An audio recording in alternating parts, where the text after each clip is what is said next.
Shalom, selamat malam jemaat yang dikasihi oleh Tuhan kita Yesus Kristus. Tema perenungan dalam ibadah keluarga malam ini dan masih ada dalam minggu-minggu Paskah adalah kekurangan manusia dan kuasa Allah. 3 hari yang lalu kita sebagai umat percaya mengingat dan merayakan Paskah dengan cara yang sangat sederhana. Kita mengingat dan merayakan kemenangan dan kebangkitan Yesus dengan beribadah bersama anggota keluarga, bersama orang-orang yang kita kasihi di rumah masing-masing. Pun ibadah kita di malam hari ini bukan tentang meriahnya atau tidak sebuah perayaan.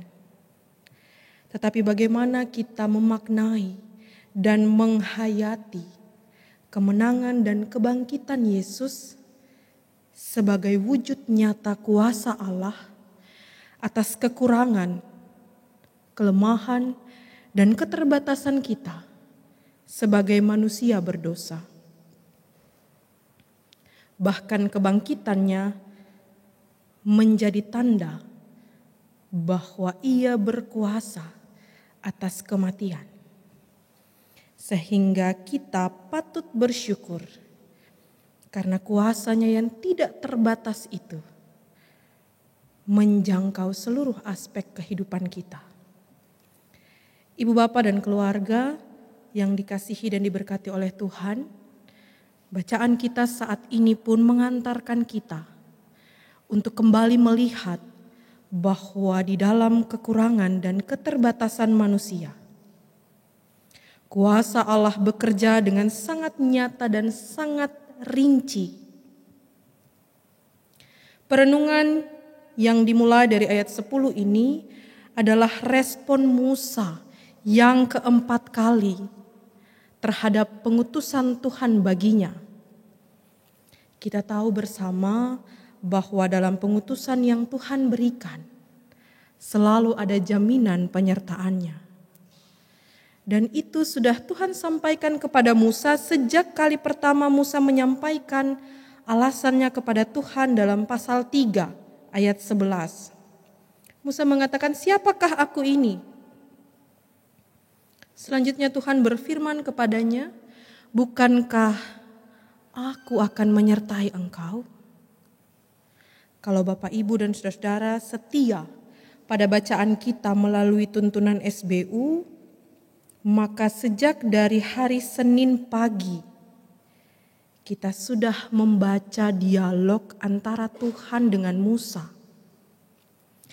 Jika kita setia dengan bacaan kita, maka sejak dari hari Selasa pagi sampai dengan malam ini, kita akan menemukan bahwa Musa sudah menyampaikan alasan yang bunyinya seperti penolakan secara halus ini sebanyak 5 kali.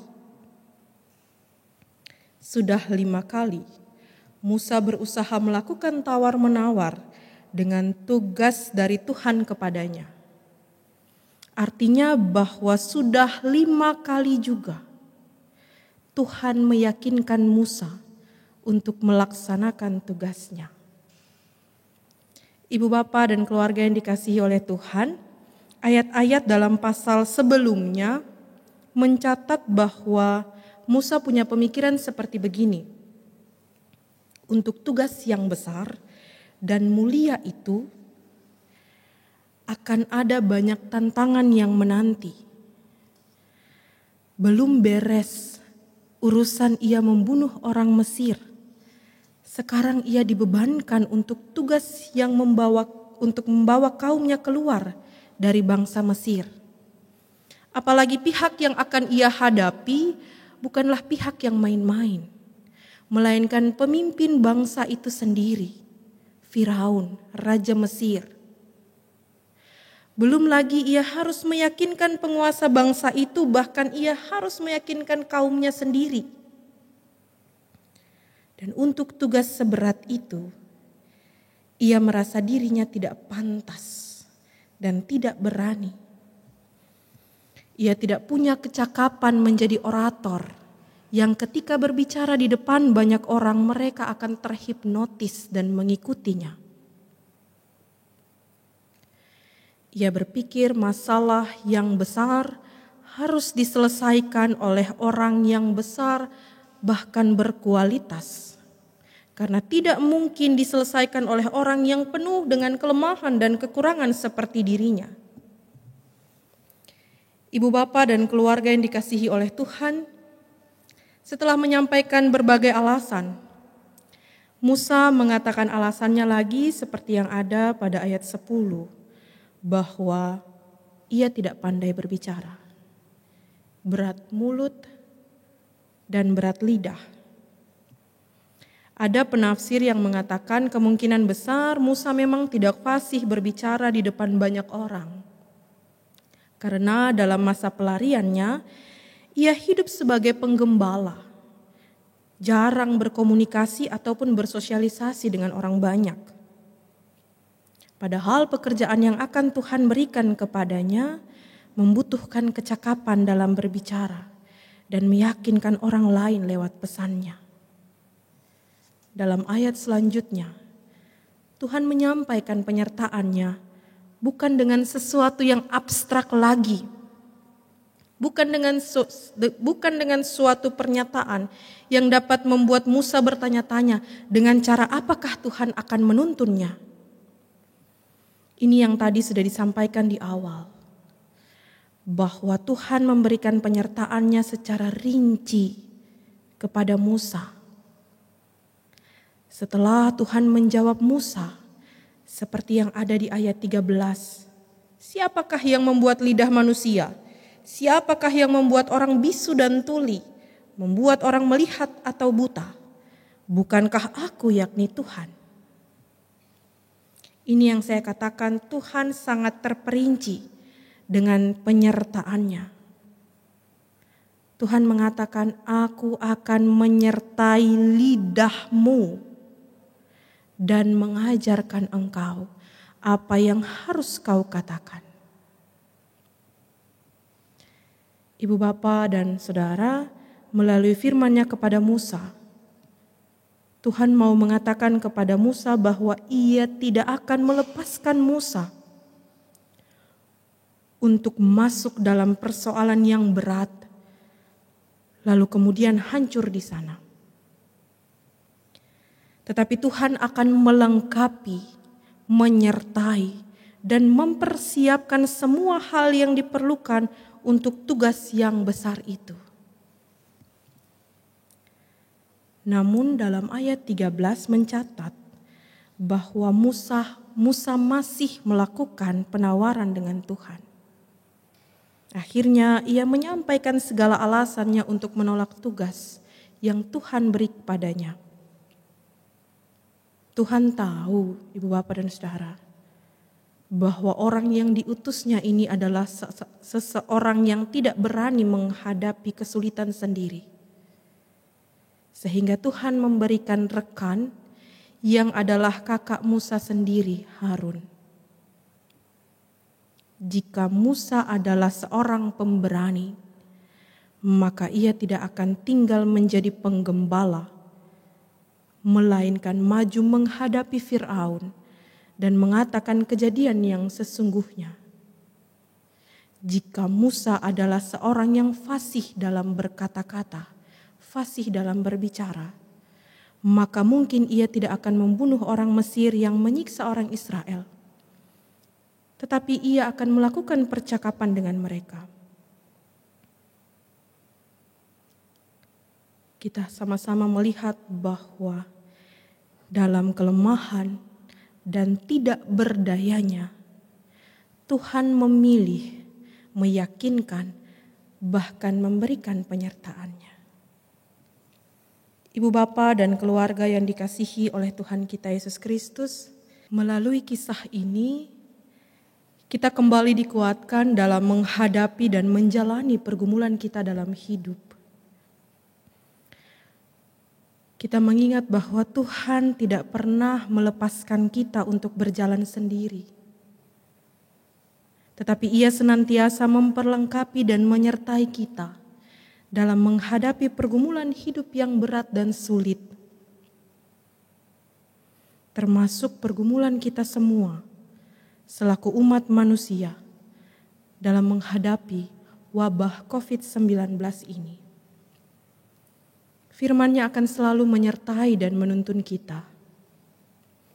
Beberapa hari yang lalu saya mendengar ada yang mengatakan bahwa firman Tuhan itu fleksibel mengikuti zaman.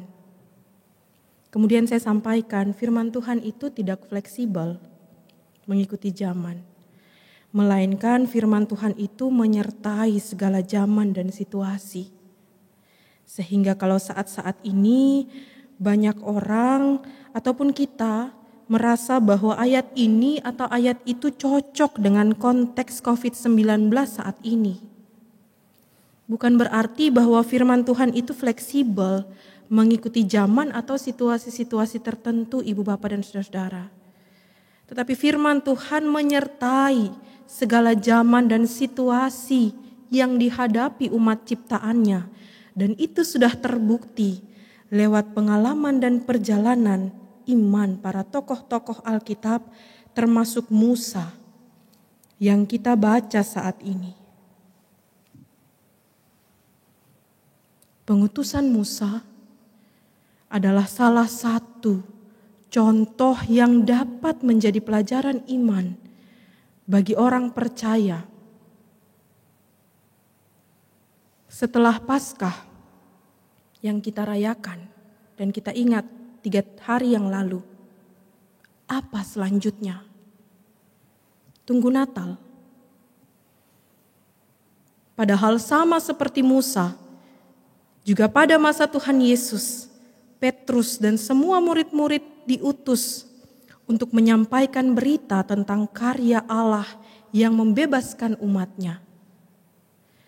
Berita Paskah adalah berita tentang karya Allah yang membebaskan manusia dari belenggu dosa.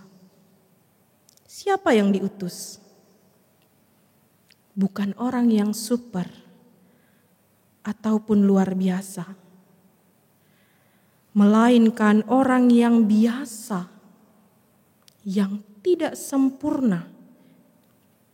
Yang diutus adalah yang dipanggil, yang percaya dan mempersembahkan diri dan hidupnya untuk Tuhan. Segala keterbatasan akan diatasi oleh kuasa Tuhan. Bagaimana ladang pengutusan dan bagaimana kenyataan hidup tidak selalu menyenangkan, bahkan mengerikan dan menakutkan. Tetapi Allah yang mengutus, Allah yang memanggil adalah Allah yang berkuasa, yang sanggup untuk menolong dan menjamin orang yang diutus. Terkadang kita pun sama seperti tokoh yang menjadi bacaan kita malam hari ini. Kita sama seperti Musa, merasa bahwa janji penyertaan Tuhan saja tidak cukup. Kita membutuhkan sesuatu yang nyata, yang bisa kita rasakan, sesuatu yang bisa berjalan bersama-sama dengan kita untuk menemani kita menghadapi tantangan. Bahkan terkadang persoalan dalam kehidupan kita yang begitu hebat, sehingga kita lebih gampang untuk melihat persoalan yang berat dibandingkan kasih dan penyertaan Tuhan. Dalam situasi yang kita hadapi saat ini, mari kita merendahkan hati dan membuka diri untuk menjalankan tugas dan tanggung jawab yang masih Tuhan percayakan bagi kita sampai dengan saat ini. Ingatlah bahwa penyertaan dan pemeliharaan Tuhan selalu ada bersama-sama dengan kita.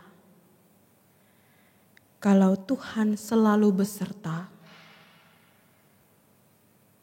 apa yang masih kurang. Amin.